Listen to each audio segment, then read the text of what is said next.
자, 네 번째 설 한번 가보도록 하겠습니다. 어제 저한테 중요한 설 두 가지를 제공하시고, 이 동그라미님. 오늘 또 오셨네요. 네, 고맙습니다. 저분이 또 결혼 관련 또 좋은 떡밥을 하나 또 저한테 제공하셨네요. 고맙습니다. 이거 한번 읽어보도록 할게요. 굉장히 짧습니다. 앞으로 집 싸우라는 문화는 없어지지 않을까요? 내 딸이랑 결혼하려면 집은 해와야지 이런 거는 끝. 정말 그래야겠죠. 정말. 근데 죄송한데 딸가지 부모님들은 아직 지금의 현상을 받아들이지 못하는 것 같아요. 정말 저래야죠. 정말 아니 저게 당연한 거지. 당연한 건데 문제는 아직까지도 이 딸 가진 586 딜러분들의 생각이 현실을 못 따라가죠. 지금 어떻게 보면 가장 타들어가는 게 586 딜러분들, 딸 가진 586 딜러분들. 왜냐하면 왜 이분들이 타들어가는지 아십니까? 이제 586 분들이 이제 사회에서 은퇴할 나이거든요. 이제 이분들 힘이 없어요. 이제 솔직히 말해서. 그러니까 웃긴 게 뭐냐면 무슨 딸 가진 거 벼슬인 거 마냥 무슨 대단한 거 마냥 이렇게 남자한테 갑질하거나 아니면 가스라이팅 한 경우가 굉장히 많아요. 아직도 많아. 지방 같은 게 아직도 많거든요. 정신 못 차린 거죠. 지금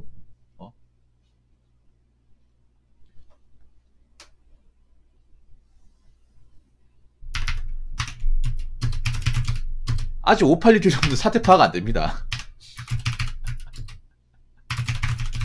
사태 파악 안 돼요. 지금 남자들이 어떻게 바뀌었는지, 어떻게 변하고 있는지 몰라요. 왜냐, 그분들은 항상 KBS 9시 뉴스 아니면 YTN 보고 있거든요. 맨날 종이신문이나 보고 있고. 여러분, 예속담쯤에 그거 아십니까? 예속담쯤에 첫째 딸은 살림 미쳐이라는 속담이 있어요. 이런 개똥 같은 속담은 뭐가 있을까, 진짜. 진짜 있습니다, 여러분. 예속담 중에. 하필 이 속담은 아마 없어질 거야, 내가 봤을 때는. 진짜 있습니다, 이거. 네, 첫째 딸은 살림 미천이다. 여러분 못 믿겠으면 검색해보세요. 이런 속담이 있어. 이게 이제 앞으로 이제 못 쓸 말이에요. 앞으로 못 쓸 말이야. 옛날에는 이런 말이 있었어요. 옛날에는 진짜 첫째 딸이 이제 시집 잘 가가지고 좀 좋은 집에 시집 가가지고 뭐 처가 식구 도와주고 이런 문화가 있었어요. 옛날에는. 그래서 이 속담이 유효했는데 근데 과연 지금도 유효할까? 지금 개발 첫째 딸 개발 막내딸이에요. 지금 솔직히 말해서.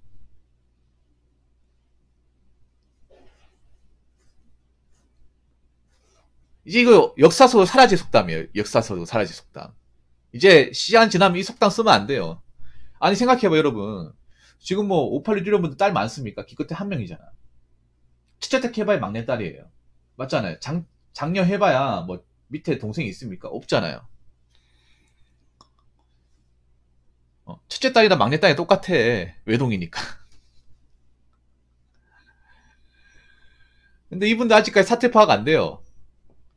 아직 현실을 못 따라가. 아직까지도 우리 딸 데려가는 사람 많을 거다. 우리 딸이 어떤 딸인데 금이 어기야 키우고 정말 곱게 자라고. 곱게 자라니까 문제인가? 곱게 자라니까. 세상이 얼마나 험난한데 이 결혼생활 얼마나 멘탈이 써야 되는데 곱게 자라가지고 되겠냐고요. 사태 파악 안 된다니까 지금. 그리고 이 문제가 뭐냐 하면 이제 586 세대분들 사회에 몇 년 뒤면 보기 힘든 세대입니다. 이건 팩트입니다. 586 세대분들이 보통 50대 중반이지 60대 중반이에요. 그러니까 586 지금 한 절반 정도는 아마 올해나 이제 내년부터는 없어질 거예요. 지금 이제 뭐 공무원 전역 퇴직하시는 분들이 그 586 분들이에요. 이제 지금으로부터 한 5년 뒤면 완전히 이분들은 이제 사회 조직에서 보기 힘들 거라는 거지. 이건 팩트입니다. 여러분 맞잖아요. 예를 들어서 공직사회라고 치면 만 60세. 저분들이 지금 50대 아무리 젊어야 50대 중반이거든요. 그러면 5년 뒤면 뭐 내가 더 있고 싶어도 못 있잖아. 그리고 여러분들 뭐 사기업이라 치면 사기업 같은 데도 뭐 임원까지 달아 있는 거지. 임원까지 달지 못하면 못 있잖아. 그러면 이분은 내가 봤을 때는 아무리 길어야 이제 사회에서 인정받고 할 수 있는 힘을 기를 수 있는 나이가 5년이에요, 5년. 길어야 5년. 지금도 힘이 많이 빠졌어요. 흔히 이제 베이비 부모 세대라고 하잖아요. 이분들이 5년 뒤에 완전 힘이 빠져버려. 힘이 빠진다는 건 뭐냐면 경제 능력이 없다는 얘기예요. 5년 뒤면. 왜냐면 사회에서 일을 해야 자리를 차지해야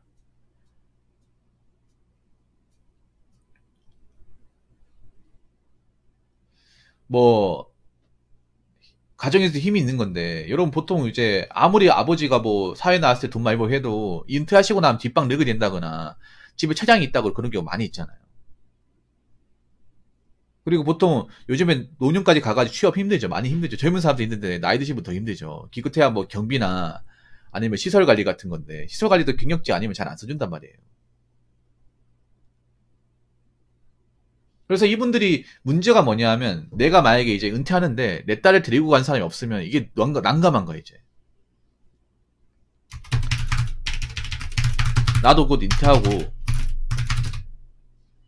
일을 못하는데 쉬고 싶은데 내 딸 데려간 사람 없으면 아마 이 부담이 없진 않을 거예요. 보통 이분들 자녀분 따님들 나이가 20대 후반에는 30대 초반일 거야. 뭐 결혼 일찍 해서 30대 중반일 수도 있고.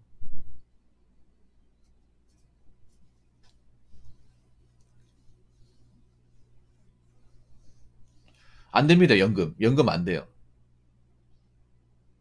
여러분 있잖아요. 연금이 아무리 많아야 한 250만 원 정도 됩니다. 지금 구급 퇴직하신 분들도. 그게 부부끼리 뭐 정말 사치 안 부려야 생활이 가능한 거지. 여기 자식까지 있으면 버거워요, 여러분. 뭐 부부 공무원이 모르겠는데 여러분 지금 나이 때 퇴직하신 분들 부부 공무원이 잘 없어요.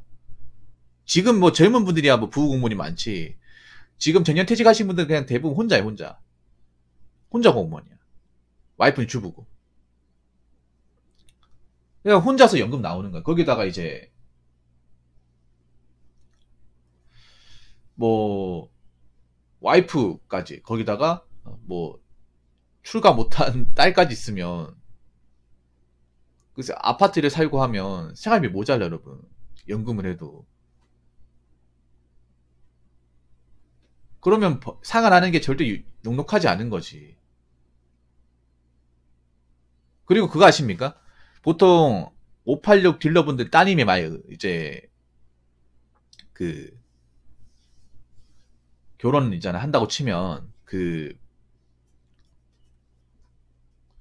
보통 아버지분들 있죠. 딸까지 아버지분들 은퇴하기 전에 결혼하려고 해. 은퇴하기 전에 해치우려고 해. 왜냐하면 그래야 이제 부조금 받을 수 있거든요. 만약에 내가 회사에서 이제 정년퇴직하고 은퇴하잖아. 그러면 안 와요. 안 온단 말이야. 부조금 못 받거든요. 내가 낸 거 못 돌려받거든. 그렇기 때문에 저분들은 생각보다 저런 거 굉장히 중요하게 생각해요. 보통 586 분들은. 내가 낸 거 돌려받아야겠다 이 생각이 강해. 그거는 낸 돈이 있어가지고. 참 이런 거 보면 피곤하죠, 여러분. 그래서 보통 그런 경우 많아. 딸이 있으면 아버지 은퇴하기 전에 해치우려고 하는 분들이 좀 있어요. 근데 그게 쉽냐고요, 이게.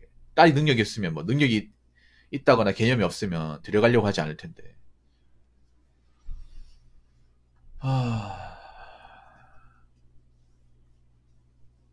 근데 문제는 뭔지 아십니까? 문제는 아직까지도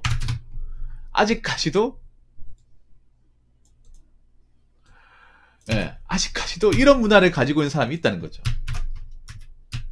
예, 라고 외치는 586 딜러분들이 존재한다는 거예요.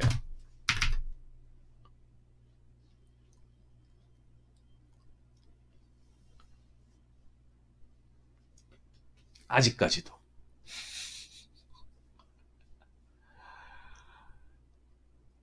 예, 심각한 거죠. 사태 파악 못하는 거지. 아직까지도. 문제는 이런 거야. 우리는 이제 안 해줄 거잖아. 아니 이분들이 백내천에 외쳐봐야 뭐 남자가 안 해주면 노잖아. 남자가 안 해주면 뭐 끝나는 거 아니야. 근데 아직도 된다고. 내 딸 데려갈 사람이 있다. 내 딸 쫓아고 따라하는 사람이 있다. 죄송한데 그런 분들은 좀 거울을 봤으면 좋겠네요.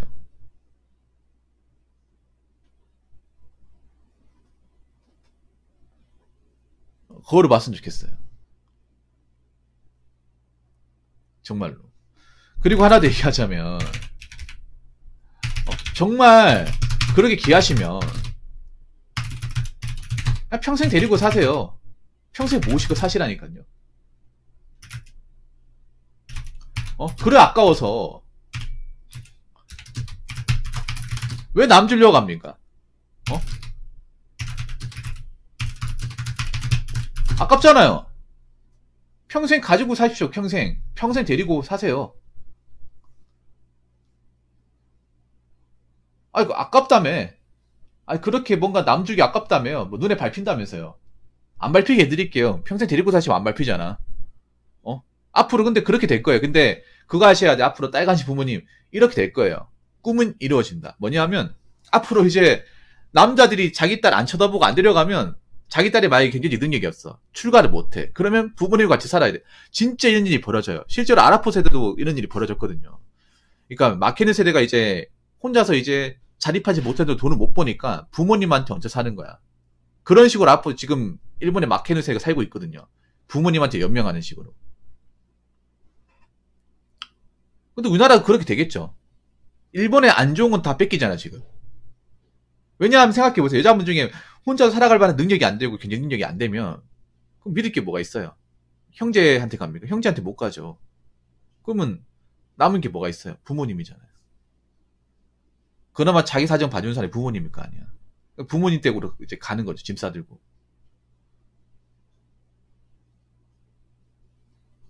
그런 일이 우리나라에서 많이 벌어질 겁니다. 여자분들 중에 내가 봤을 때 혼자서 나이 먹어서 생존이 안 된 분들 많거든? 많으면 내 혼자서는 이제 못 먹고 사니까 그래도 부모님은 나 반겨주지 않을까 싶어서 가는데 그럼 그렇게 살면 뭐 문제가 없을까요? 문제가 생깁니다. 왜냐하면 한번 생각해보세요. 보통 여자 나이 40 초반에 부모님 나이가 60대 후반에 70대 초반이야. 그럼 그때 되면 아버지가 아파요. 건강이 안 좋단 말이야. 노인이란 말이야, 노인. 그러면 그 아픈 분들 모시고 살아야 돼요. 그리고 살면서 계속 부딪힌답니다. 혼자 살다가 들어가잖아요. 그 부모님은 안 부딪힐까? 부딪힙니다. 사사건건 부딪혀요. 그리고 한번 생각해보세요. 보통 자녀가 능력이 없죠. 부모도 능력이 없어. 여러분 자녀가 앞가리 못하는데 부모가 잘 먹고 잘 사는 건 없어요. 거의 없어요.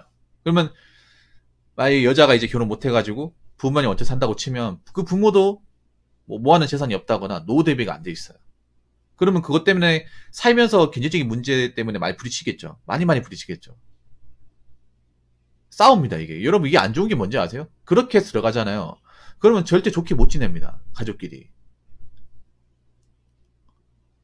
맨날 잔소리해 볼 때마다. 아이고 니는 뭐 나이 차가지고 밖에서 뭘 하고 다녔길래 돈도 없이 살다가 기어도 노냐 하면서 그러면 안 들을 것 같아. 그러면 그 딸 입장에서는 이거 누구한테 배운 건데 부모님이 다 이렇게 시킨 거자 하면 싸울 거 아니야. 이런 일도 많이 벌어져 여러분. 좋은 게 아니라니까. 그러니까 어떻게 보면 곱게 키운 게 되려 독이 되는 거예요. 곱게 키우기 때문에 좀 정상적이지 못한 사고를 가지고 이제 결혼식에 나오는 거고 남자는 그걸 외면하고 외면하게 되면 이걸 받아줄 사람은 부모님밖에 없고 결국 부모님이 책임지게 되는 거고 결국 평생 안고 살 수밖에 없어요. 근데 문제는 본인들도 이제 능력이 없고 나이가 들었다는 거지. 그래서 이 문제가 분명히 불거질 겁니다. 그래서 앞으로 이렇게 뭐 내 딸이랑 결혼하려면 집은 해와야지 이런 얘기 하시면 아마 뺀지 모를 거예요. 안 받아줄 겁니다. 얼마나 저 공식이 통하는지 한번 보세요. 아마 저거 얘기하면 남자들이 그냥 보따리 싸고 나올 겁니다. 그 자리에서 나올 거예요. 아시겠죠?